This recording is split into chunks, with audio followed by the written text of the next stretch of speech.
In this video, I will talk about my process and thoughts on the redesign of the animated Netflix series Arcane that I did a few weeks back. I will just go over the whole project and try to dive a little bit into what my thought process normally is when starting out with something like this.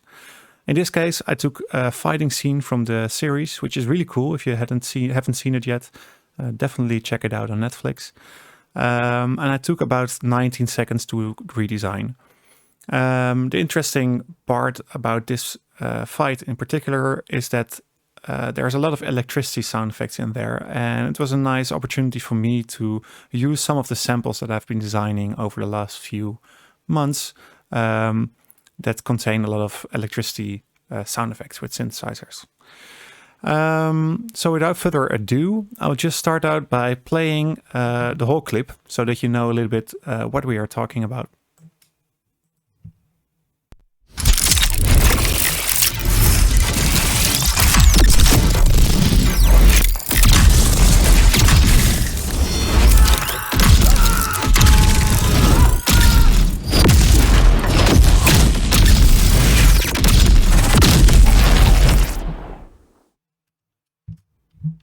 All right.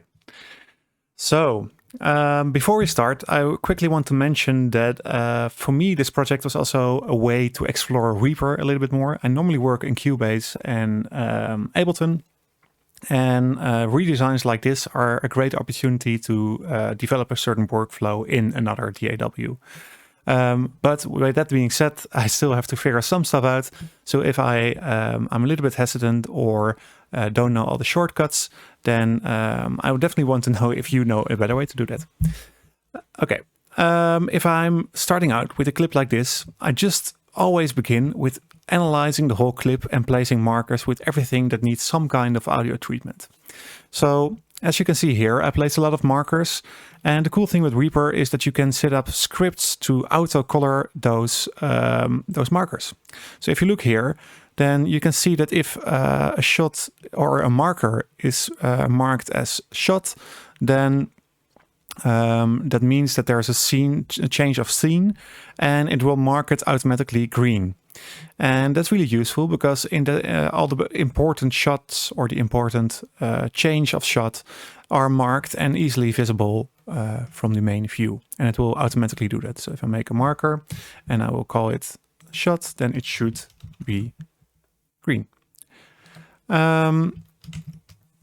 Okay, so let's dive a little bit into the general thoughts of this short clip.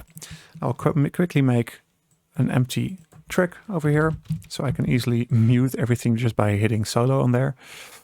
If I go over the clip, there is a big build-up all the way until the moment, which is kind of a climax here when his weapon opens up. So over here we see a lot of detail. It's really focused on its weapon, and also it's building up to this climax, and then the whole frame or the whole picture is for a frame or so completely white, really intense here. And then it just charges this enormous lightning bolt. After that, there is this movement of the staff, and then it starts firing this lightning bolt. This is the release of all the tension that we're going to build up in the first part. After these movements, we have a few shots of the character itself, and we can zoom in on his aggression and his emotion behind this part of the scene. And he's also firing shots of the bolt at the same time. After that, we see some impacts of the shots that are being released. And we see some more close-ups and some more impacts, I think. Yeah. And that's it. So I would normally, in this case, I started out with just designing the first movement and the first shot. And that's all the way up until the release of the lightning bolt, with obviously the lightning bolt being the climax.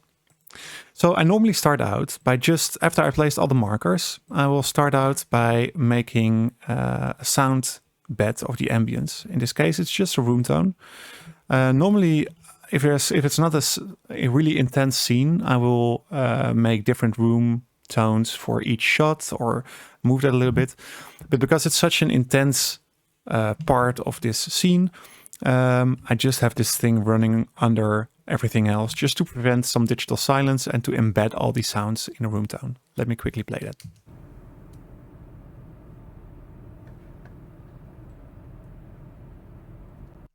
Fairly straightforward. This is just an ambience of a city somewhere in an alley. So when that's done, I would normally just start zooming in on all the things that I've marked here. So here I have a few markers. The beginning of the turn, that's where his hand movement is starting to turn on the wheel. That finishes here. And then over here, we can see that the ignition of the weapon is starting. That goes on all the way over here. And then the electricity is for the first time here in the shot. We go all the way over here to the moment before the weapon opens up, and here it's kind of already, you see it already moving a little bit, and then here there's a climax where it opens up in 2 movements and the whole thing charges. I'm normally starting out by creating a lot of mechanical sounds because that's kind of at least for something like this, it feels like an important thing. And it's also important to exaggerate a little bit. I never really do everything in one go. I would return to creating mechanical sound effects for a part several times during a design, but I will just go over everything that I have here now. The mechanical sound effects, they consist mainly out of 2 things, and that's clicks, mechanical clicks, and some metal impacts and shings, so the metal resonance of swords and whatnot. If I isolate these tracks, we can listen to the first movement. So that's only the mechanical sound effects here. So for a lot of these things are pretty straightforward. For example, I have a few clicks going on here. And the clicks are pretty imaginary because there's nothing really going on here. If we listen to the other sound effects, that's mainly the impact and the metal impacts of this movement.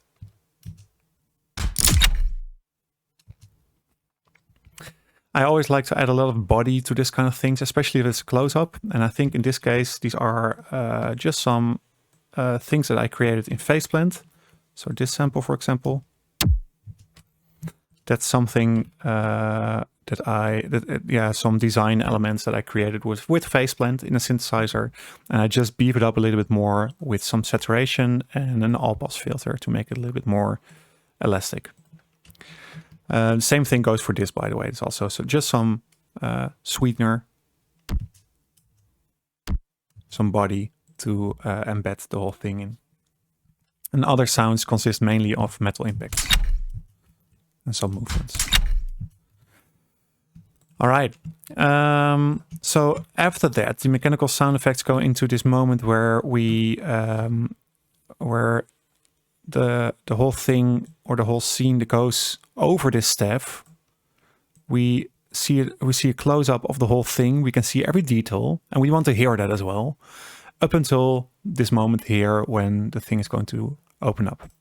So if I isolate those mechanical sound effects, that sounds something like this. And as you can see, even in the mechanical sound effects, you follow the movement a little bit, especially over here. Those are just some metal clicks and rattles, which follow the movement. And that's, I think, also done with, yes, exactly, with some pitch shifting.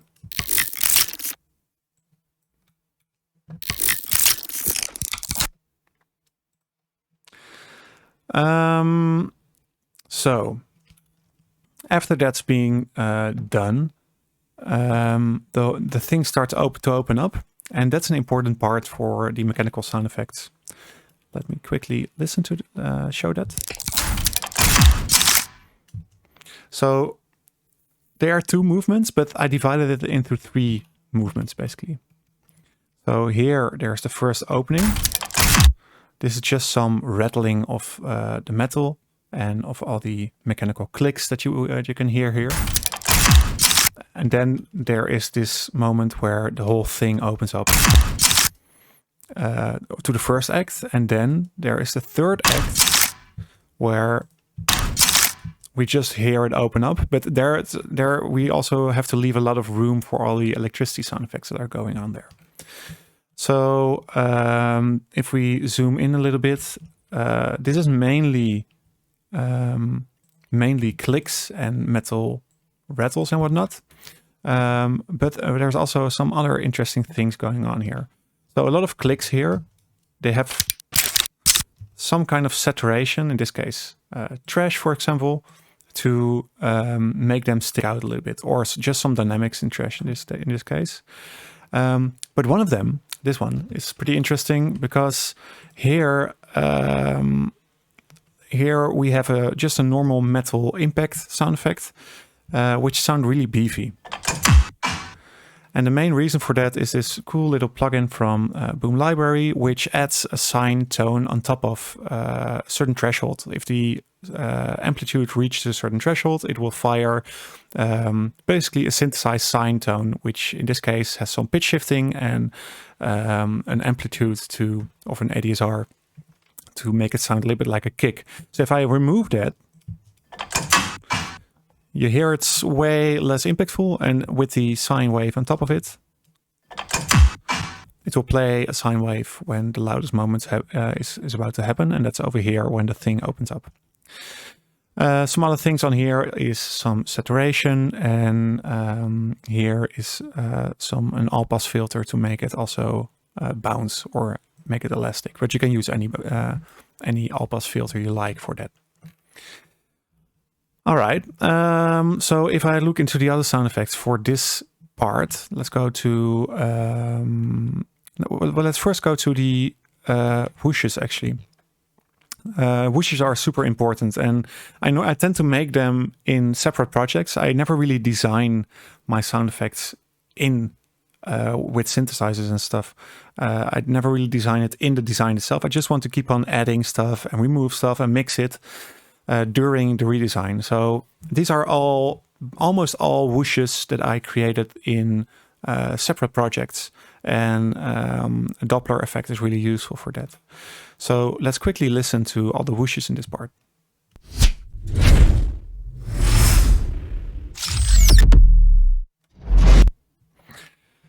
So yeah, it's pretty straightforward, to be honest. The whooshes, they are often filtered a little bit according to what they need at that moment. There is one special moment, I think, with the whooshes. Yeah, you see there's just some filtering going on to embed it in the mix to boost the low end, cut something around the 1K to make it less, or 2K to make it less noisy.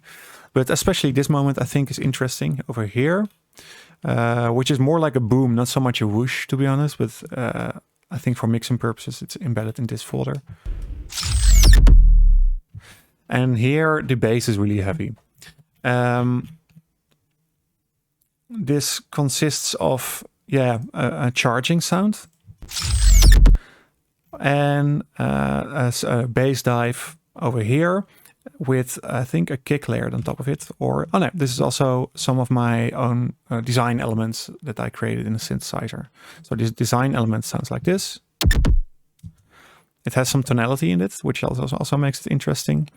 And the bass dive sounds pretty cool on its own if I mute all the effects on here.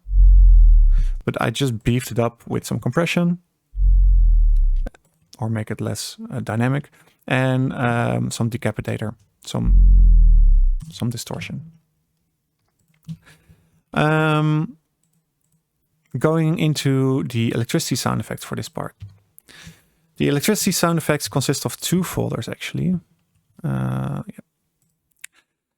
And one of the main reasons I chose this redesign is to learn a little bit more about intense electricity sound effects and to use some of the samples that I created over the last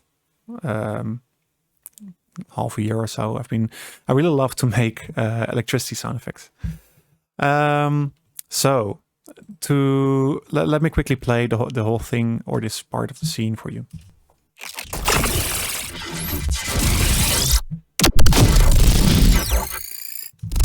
So the electricity sound effects that are here are really important for the build-up, and also for the impact on the moment that the whole thing opens up and starts charging.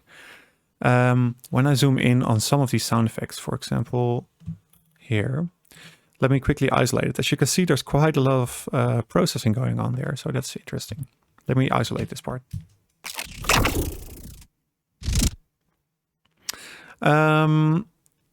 Let's see if I can show all automation.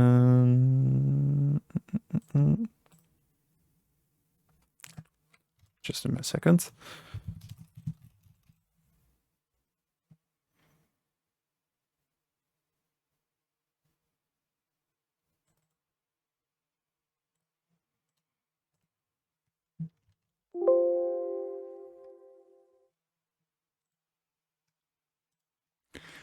So let me show the automation on this track. And as you can see, I design a lot with the automation here. So there's some volume automation going on, some pitch shifting with little Alto Boy, which is a pitch shifter from Soundtoys. And later on, there's some EQing automation. But especially the pitch and volume here are quite important. If I disable all the effects, let me show you. Oh, these ones are still on. Sorry. That's the sound. So with some pitch shifting, with some distortion, with snap heap, and in this case, that's doing some distortion and 3-band EQ. And then with trash, which is in this case doing some saturation as well. No, actually it's not doing anything in this case. Can remove it. And some basic EQing. That's just for cutting off the low, which is not really happening right now, but later on in the clip it is. So I would go over a lot of these samples like this. And just start to design them piece by piece. In the other Sparks folder, there are some Sparks. I separated them, I think, for mixing purposes. And together they just blend into the whole movement of the electricity here. I think with this also, it's really important, especially during this part, to follow the movement.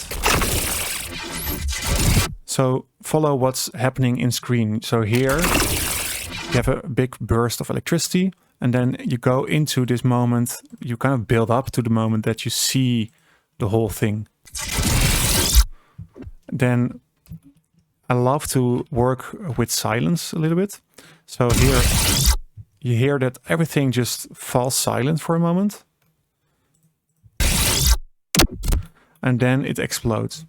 The explosion is interesting here because what I found is that if you want to make something like feel that it breaks through sound almost, then cutting these small silences can help a lot. So let me isolate this.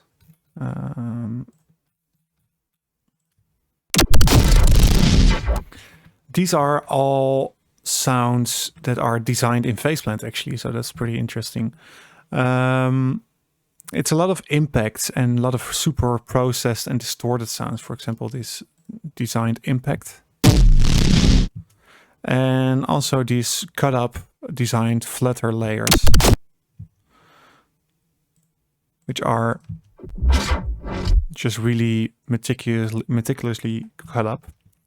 A lot of automation here going on as well. So automation on filtering, on pitch shifting. There is stereo imaging going on, more distortion. So I would normally just go through each of these layers and kind of see what's missing in a specific part and add that to the whole mix of this sound. Let me go to something else. So this kind of brings everything together. After I would normally go through the whole project like this, and I will go for after I told you this, I will go into some of the other sound effects like the impacts and shots of the weapon. But after I've done that all, normally I would start to add Foley. I do that in the end because it's not always necessary to add Foley. But if I isolate that, you can hear what the Foley is in this part. And I think it's only that. Yeah. So just to accentuate the movement of the character here a little bit, you hear his clothing move with the staff movement, and you can hear some imaginary wrinkling of metal artifacts that he has on his clothing. Okay, so let me go over to the next part, the next scene, and those are the shots. Let me quickly play that for you.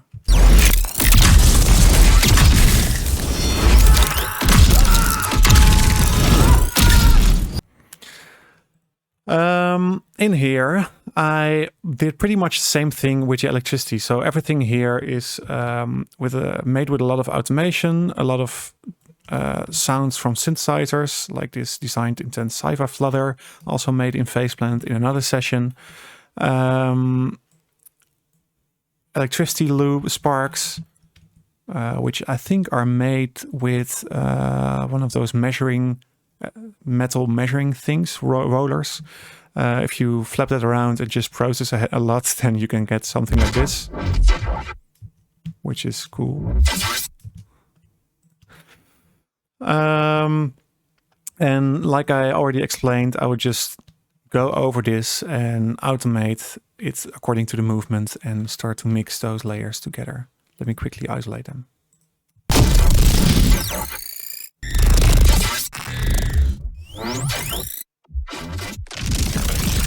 And here they function mainly as chargers for the eventual impacts. There are some other things here as well, like the high-pitched tones. Let me see if I can find them. Oh yeah, they are over here in the charging section. These are just high-pitched things. Which I think I made them actually in this project. Yeah, I have over here the serum patch, which are just basically charging. Charging sound effects. And I would resample them, and I really love to use this rolling sampler from Bird for this. If I play it, I can just, I think this is super cool. I can just drag this in here, bam, and you have it resampled. This is a script for Reaper specifically, but I also bought the plugin, so you can also use it in other DAWs. So those charging things are super important for the high pitch, because that's lacking a little bit in all the other electricity sound effects. It's super simple, but on top of everything else, of all the other electricity sound effects,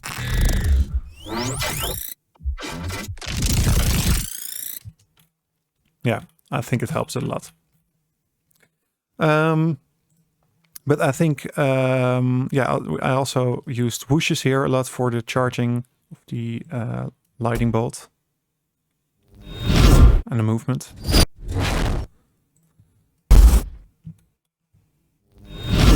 Oh, no, it's only the movement here.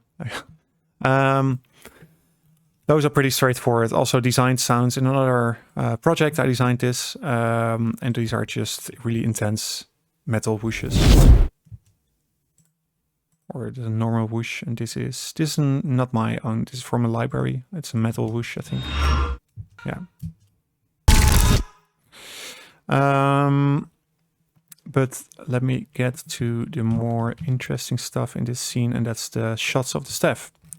So the shots of the staff, they sound like this.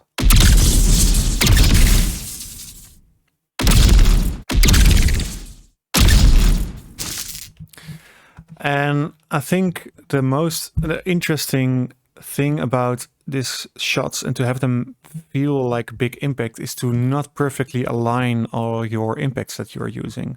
So let me expand this.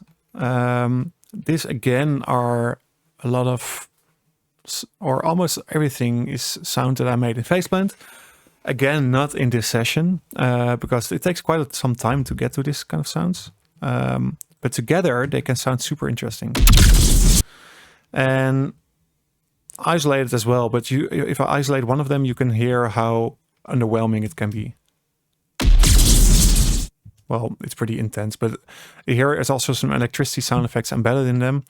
But together, and especially if you don't align them, but just make a small difference in timing over a really short period of time, and then it can be really interesting.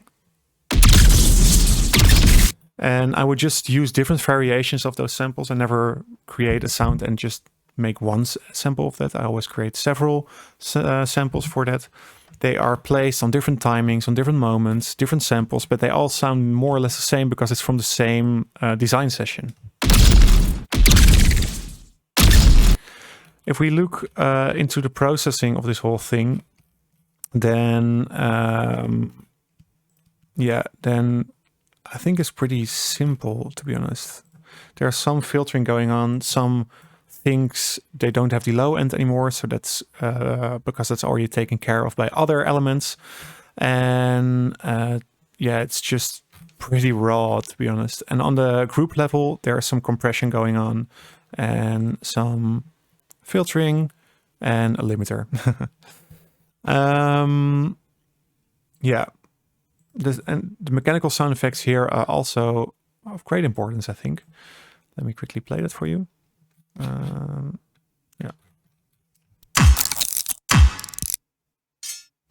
lot of metal sound effects there. Here, I think the one with the Enforcer Boom Library plugin is really important, this one. Because that gives it the body. Oh, sorry. That gives it the body that you need for those shots.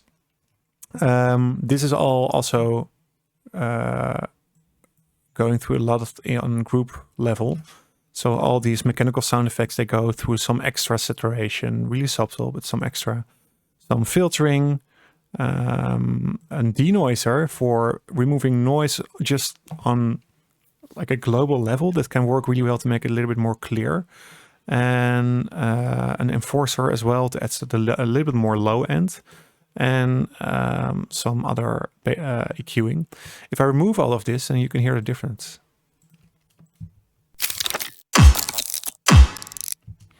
And if I add all these plugins, it makes it a little bit more straightforward, I think.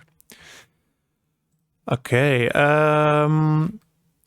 So we've had whooshes and we had the shots of the staff. Also over here, there are some Foley character Foley going on, pretty straightforward.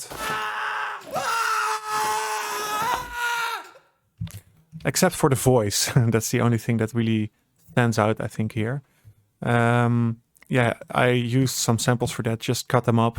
This is something that I found on Soundly, my cloud library that I use a lot. And they are just samples of a shouting man, and I cut them up and processed them a little bit, gave them a little bit of reverb, and embedded them in the rest of the sound. Also, on the moment that he shoots something, then you hear his voice being dipped in terms of volume a little bit. At the moment, I know how to set up sidechaining, but I think back then I didn't know because this is one of my first projects in Reaper. So normally you can also do this with sidechaining on the shots. Going on to the last part, and that's all the impacts of this video. Let me quickly play that for you. Oh, over here.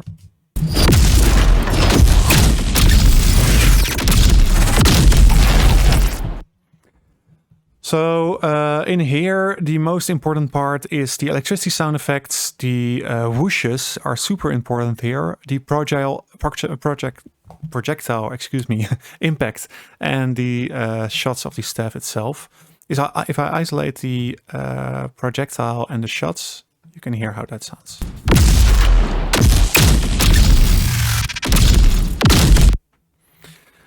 Those impacts, they are also made with the same elements as what I used for the shots, and in that way they are kind of connected. So if I isolate them and let me zoom in on it a little bit, as you can see, there's a lot going on.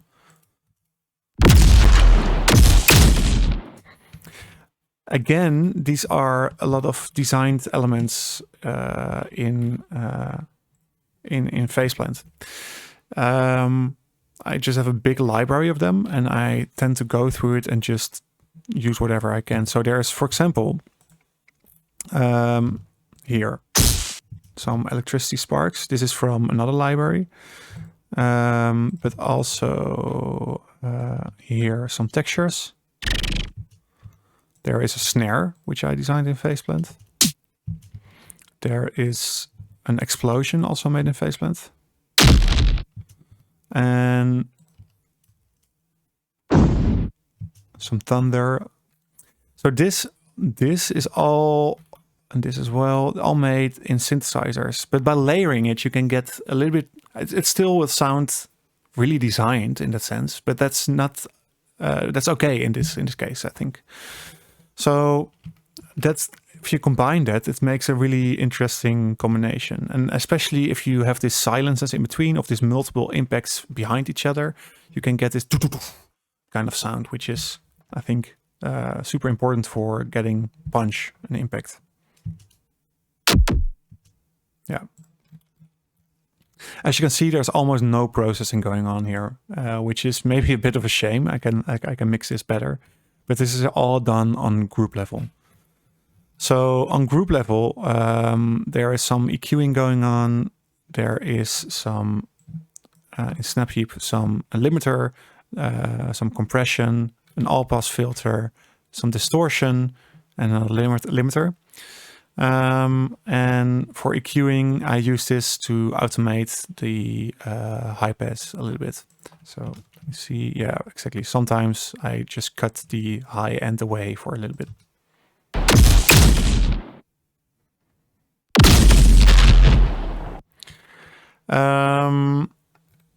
Yeah, and all these super intense over-the-top sounds, those are made with the same technique, also in Faceplant, that I use in another video about explosions. So definitely check that out if you want to know how to make that. So in the end, this is just a lot of layering.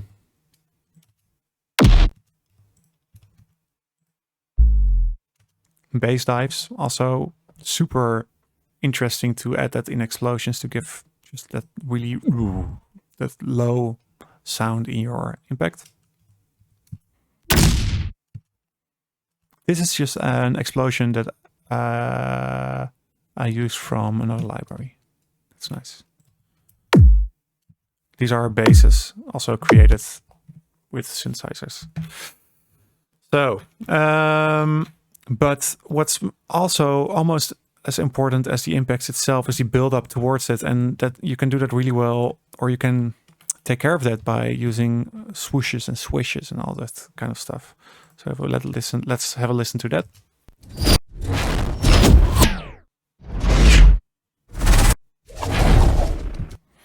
So as you can see, whooshes here are used as a build up before an impact, for example here.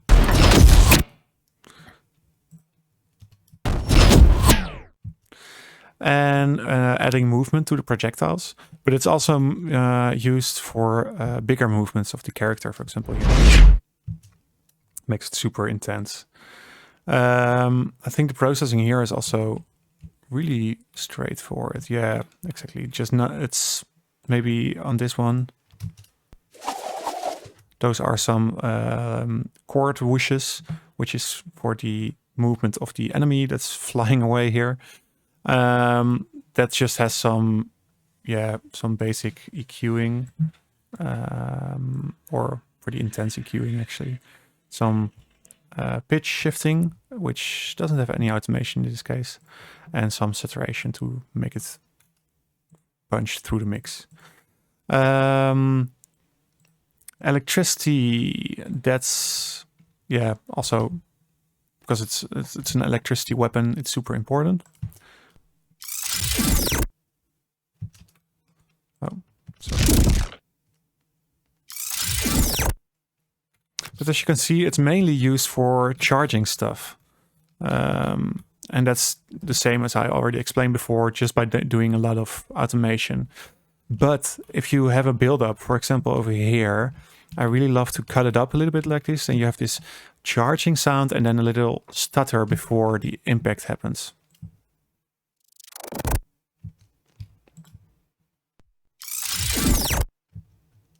I just like that a lot. Mechanical sound effects are mainly here as a form of recharging when he moves his staff. And that's about it. I think there are also quite some Foley sounds going on here, but they just disappear in the whole mix if I isolate them.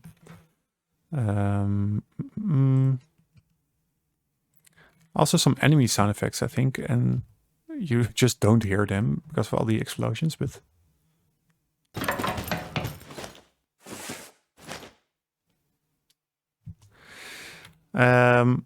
yeah, I don't know. That's maybe not even necessary, but I just like to add them for detail, mix them out later if possible. In this case, if you pay attention to them, you can hear it.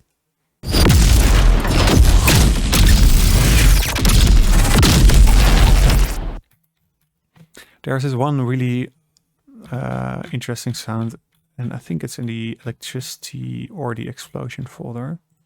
And that's the charging sound.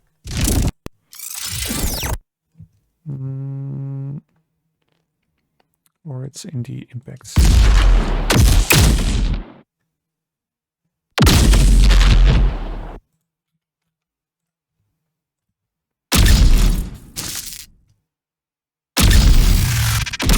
Yeah, that's what I'm looking for. So the shots of the staff has this really cool sound of the electricity. And let me find that one. Yeah, this is just a sample of a magic spell that's been casted from a library, which is super cool. And that makes it just stutter a little bit and almost overheating the whole thing before you fire it up again.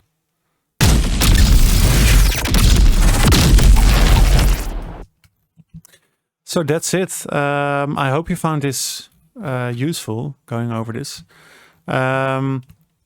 In general, I would say that I would do a pass like this, just focus on different elements, going through the whole thing, divide it into main elements and zoom in on small details. And I would do this like 3 or 4 times before coming to a result like this. So the first time it's not that I do this in one time. It takes several attempts to really come to the core of what you're designing. So yeah, if you have any questions, please let me know in the comments. And I hope you enjoyed it. See you next time.